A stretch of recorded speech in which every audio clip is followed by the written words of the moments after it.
Bismillah, tawakkaltu 'ala Allah, la haula wa la quwwata illa billah. Asyhadu an la ilaha illallah wa asyhadu anna Muhammadar Rasulullah. Allahumma shalli ala sayyidina Muhammadin wa ala alihi wa sahbatihi ajma'in, ma ba'd. Kita lanjutkan halaman 245. Bismillahirrahmanirrahim. Waihak, celakalah kamu. Intubta, andaikan engkau bertobat. Wa amanta, dan andaikan engkau percaya. Wa sadaqta, dan engkau membenarkan.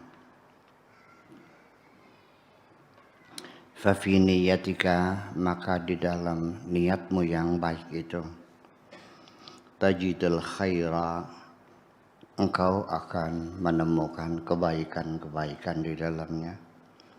Wassalamata, dan keselamatan. Wal halawah, dan kemanisan. Ya, rasa manis beriman. Wa in lam taf'al, bila engkau tidak melakukannya, tajid fihi zujaj, kau temui sebuah kaca pecah, ya. Yaqta'u lisanaka, yang akan mengiris lidahmu.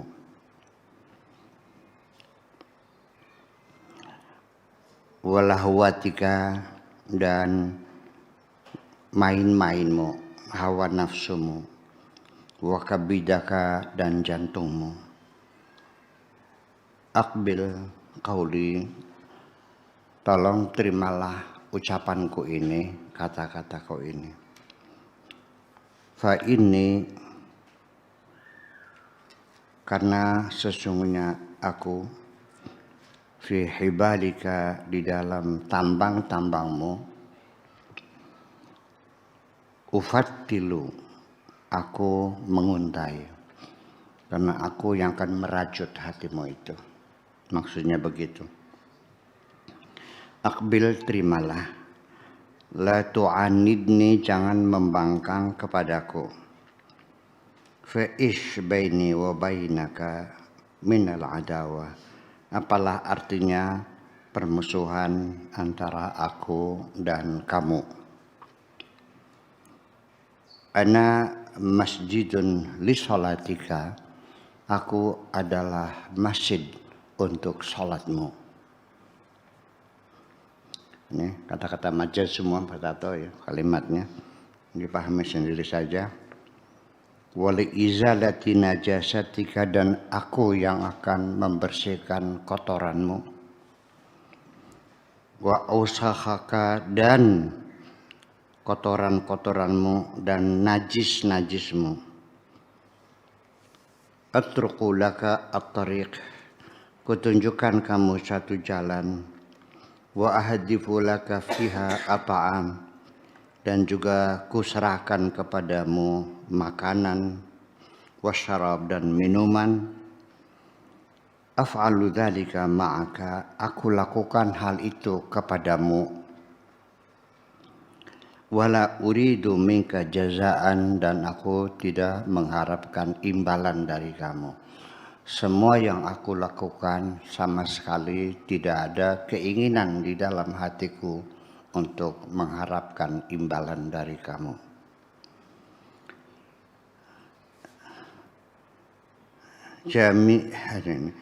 Jamikiti, ini bahasa Maroko ini.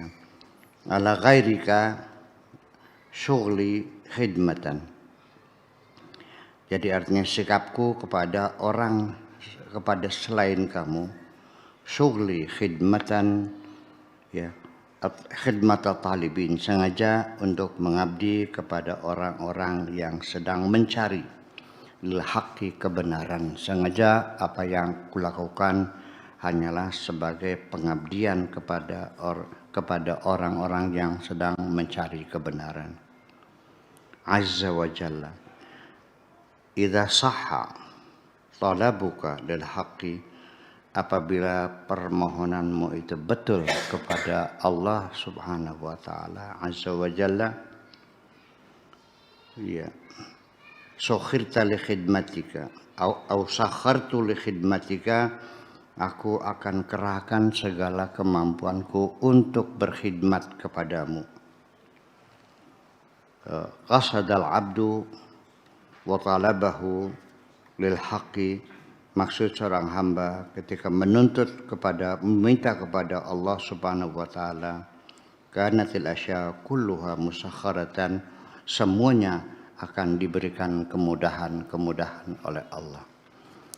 Ini ungkapan aku tidak berharap imbalan dari kepadamu. Upahku hanya dari Allah Subhanahu wa taala. Itu ucapan setiap nabi dan setiap rasul ketika membimbing umatnya.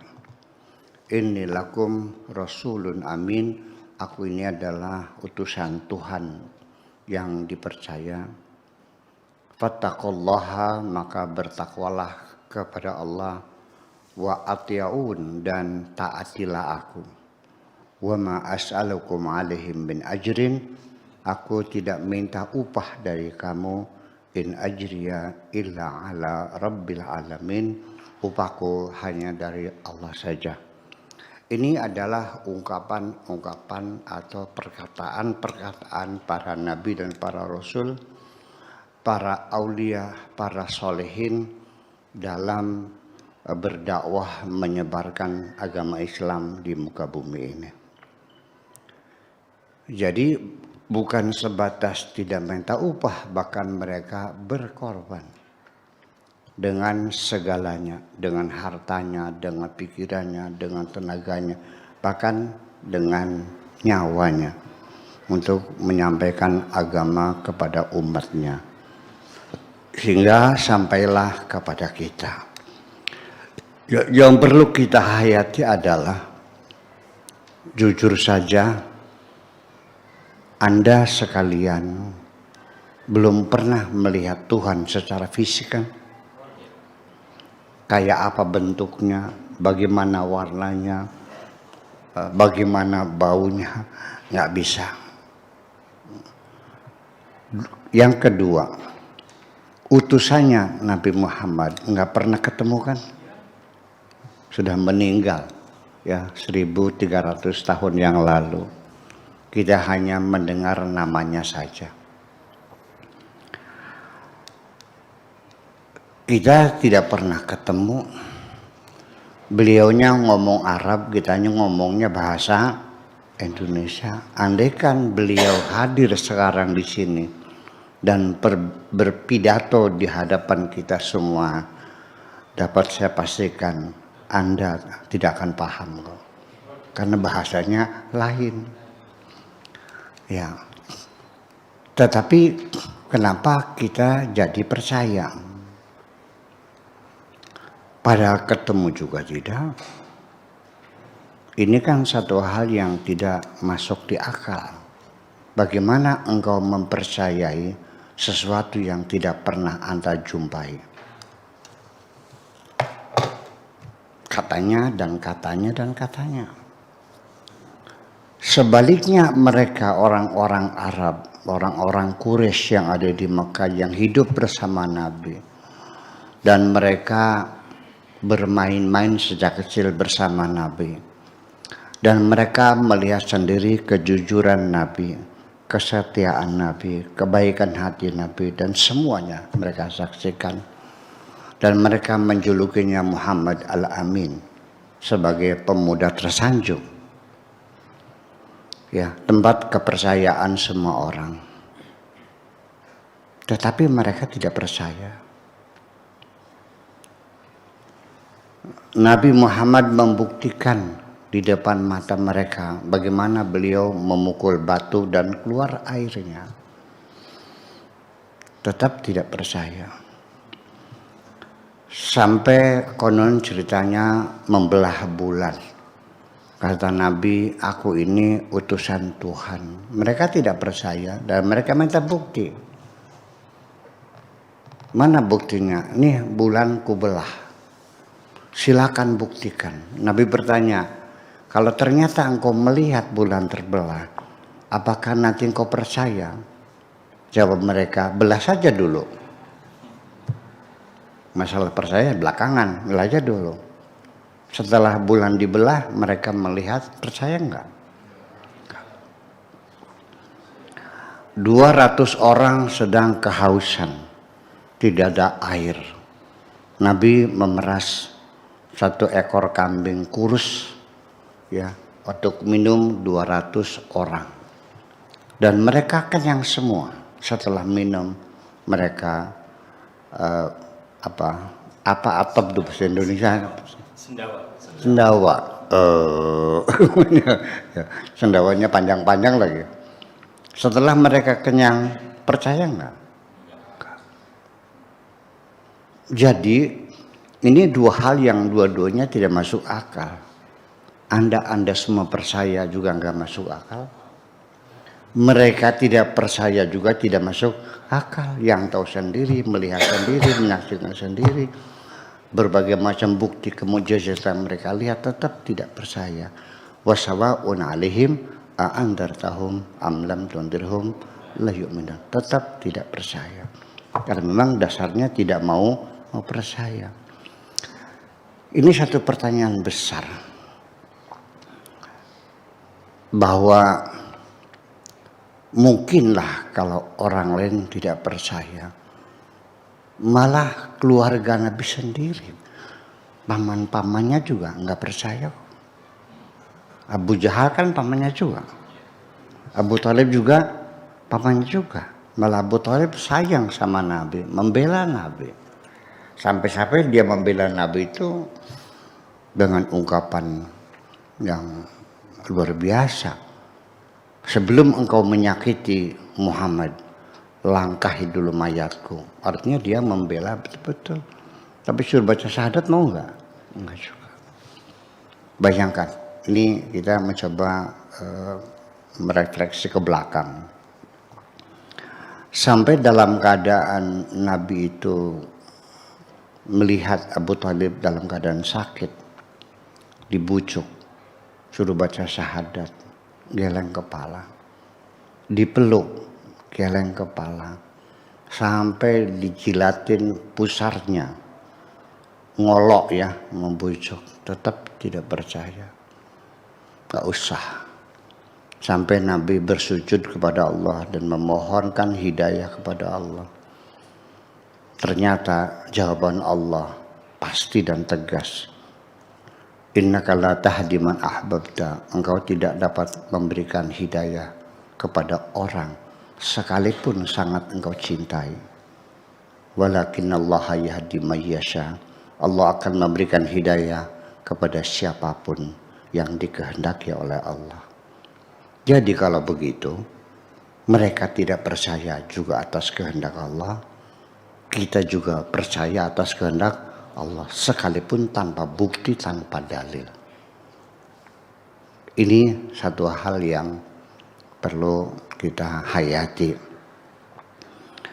Mungkin salah satu hidayah dari Allah kepada kita adalah para penyebar agama di Indonesia ini, para ulama al-amilin, para solehin, para aulia yang berdakwah di Indonesia ini, karena ketulusan mereka bahwa mereka dalam berdakwah tidak pernah meminta upah dari siapapun.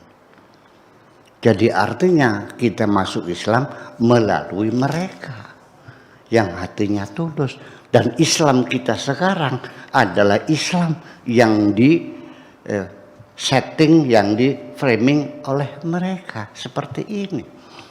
Sehingga Islam kita sekarang tidak sama dengan Islamnya orang di Saudi Arabia. Betul ya? Beda Islamnya, tidak. Di sana memang nggak ada ziarah kubur tuh. Di sana memang nggak ada tahlil tuh. Di sana memang nggak ada kunut tuh. Ngupatin ada nggak? 7 bulan nggak ada. Mapag Sri nggak ada. Jadi artinya para ulama, para doat yang tulus itu memang di situ ada akulturasi kebudayaan, ada asimilasi budaya. Mereka memang mengadopsi kearifan-kearifan lokal yang semacam ini. Dan ini sekarang kita sedang diguncang, ya, bahwa kearifan lokal itu bid'ah, ya kan? Terserahlah. Nah, kalau bid'ah ya udah, Anda jangan melakukannya gitu ya. Tapi jangan melarang orang dong. Kalau Anda mengharamkan rokok, ya sudah, Anda jangan merokok. Tapi jangan menghinakan orang yang merokok dong. Itu aja kok, selesai kan? Yuk kita berbeda.